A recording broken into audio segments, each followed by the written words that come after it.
अस्सलाम वालेकुम दोस्तों, आज एक ऐसा नुस्खा देने वाला हूं जिसको एक सन्यासी ने, एक साधु ने मुझे दिया था। साधु, और ये ऐसे लोग होते हैं जो कभी मैंने किसी साधु सन्यासी को किसी डॉक्टर के पास जाते नहीं देखा, क्योंकि इनके पास ऐसे फार्मूले होते हैं जिनको हम कहते हैं ना फकीरी नुस्खे।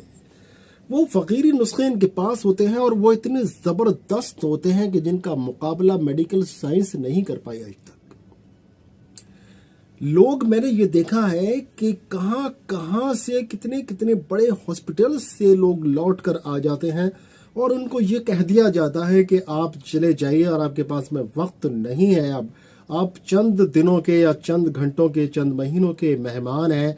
और कोई फकीर उनको मिल जाता है और वो फकीरी नुस्खा उनको मिल जाता है। जैसा एक नुस्खा मैंने बवासीर का नुस्खा आपको दिया था, फकीरी नुस्खा है, और जिससे एक ही खुराक में बवासीर के मस्से छड़ जाते हैं। और दोस्तों, वो नुस्खा मैंने दिया था, वो भी फकीर का नुस्खा था। और आज जो नुस्खा देने वाला हूं मैं आपको, ये भी एक फकीर ने मुझे दिया था। ये दोस्तों डायरेक्टली मुझे दिया था, जी हाँ। और ये एक बड़ी ही ताज्जुब की बात थी। मैं एक दरगाह पर मैं गया हुआ था और उस दरगाह पर मैं खड़ा फातिहा पढ़ रहा था और एक मरीज जो था वो मेरे पीछे ही खड़ा हुआ था।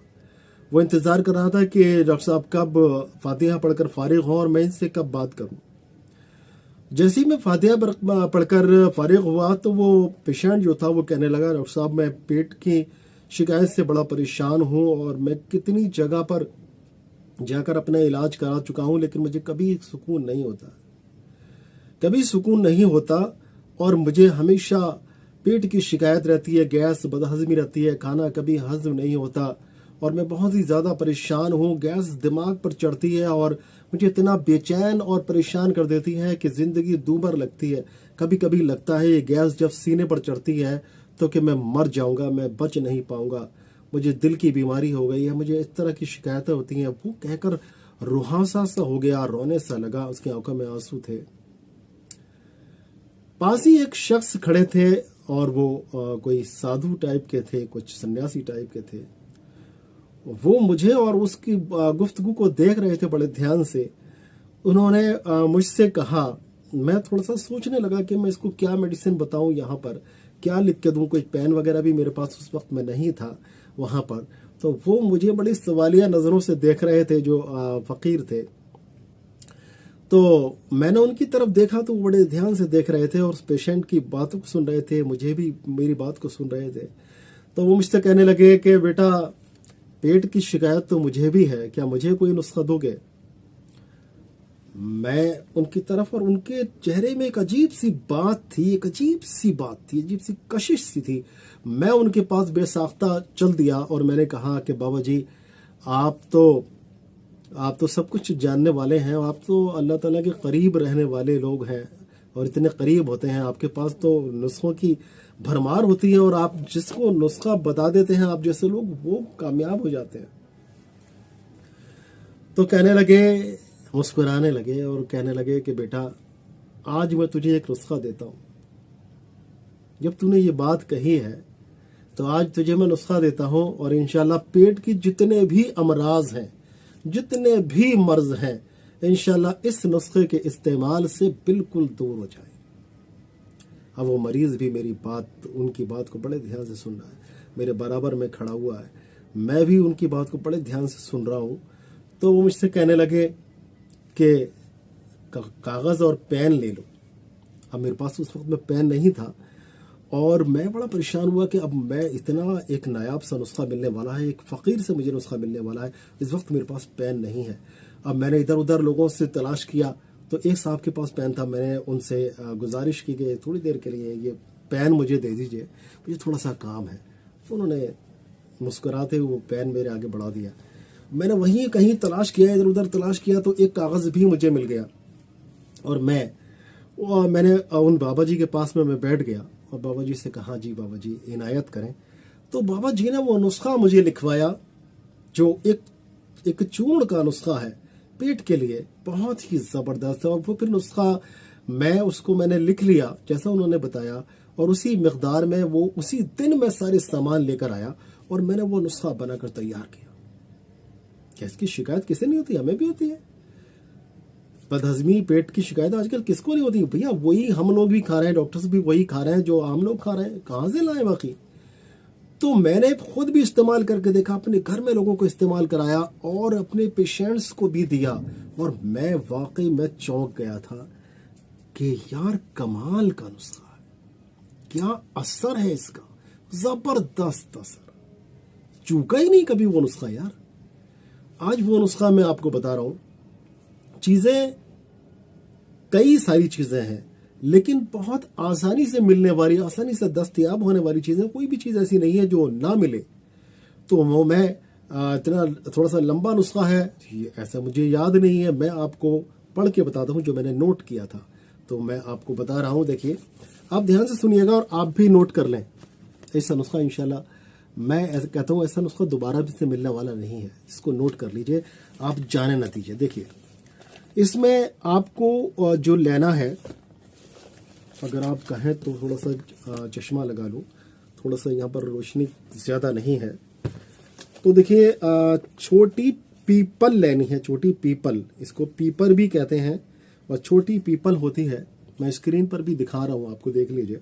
छोटी पीपल 10 ग्राम लेनी है, अकर करहा आपको 5 ग्राम लेना है, सेंधा नमक 40 ग्राम लेना है, सौंठ आपको 10 ग्राम लेनी है, काली मिर्च 20 ग्राम लेनी है, और मुलेठी आपको 5 ग्राम लेनी है, अजवाइन, देसी अजवाइन आपको 20 ग्राम लेनी है, और दारचीनी आपको 10 ग्राम लेनी है, पुदीना, सूखा पुदीना आपको 4 ग्राम लेना है, हींग असली वाली हींग जो है वो आपको 4 ग्राम लेना है, अनारदाना आपको 20 ग्राम लेना है, और चना खार, ये चने का नमक निकाला जाता है, ये भी मार्केट में मिल जाता है, कंपनी भी इसको बनाती है, तो चने का खार भी आपको 4 तोला लेना है।